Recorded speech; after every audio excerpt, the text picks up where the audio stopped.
A special report tonight in Education Matters. Starting next year, teachers in schools will no longer be able to suspend students K through 8 for willful defiance. Governor Gavin Newsom signing into law Senate Bill 419, making it illegal for both public and charter schools to suspend disruptive students starting July 2020. Our Medeiros Babb takes us to the North Valley tonight, where the focus has shifted from suspension to other methods of teachers gaining control of their classrooms. If I do this, then this will happen. Edwin Miramontes is teaching a behavior lesson to a handful of students from around Merced. Today, the main focus is consequences. Is it worth it? Last year, the Merced City School District created this Behavior Intervention Center, often called BIC, as an alternative to suspensions. Come July 2020, teachers will no longer be able to suspend students for willful defiance due to the passage of Senate Bill 419.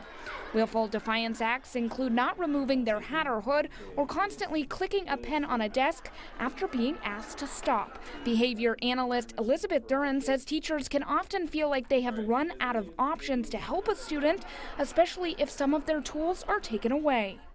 Every teacher wants their kids to learn. That's their goal. And I think that's where a lot of that frustration comes in, because the teachers use all their tools. From the 2011 to 2012 school year, California schools issued willful defiance suspensions to over 330,000 students. That was one that up and down the state was used far too often. Over the years, these willful defiance suspensions have decreased drastically. In 2017 to 2018, there were less than 60,000.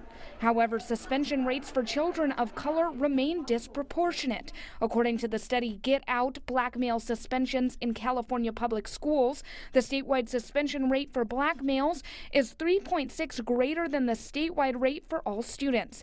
And it's not just for suspensions. In the last year, over 270 students were sent through Merced's BIC program. Around 170 of those students Hispanic and close to 50 African American.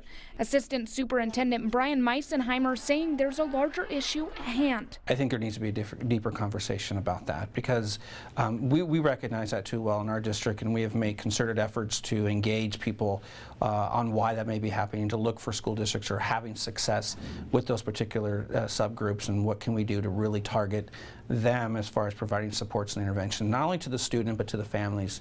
Meisenheimer says overall BIC is helping keep kids in the classroom and stay out of trouble. Since creation, only 20% of students have had to go through the program more than once.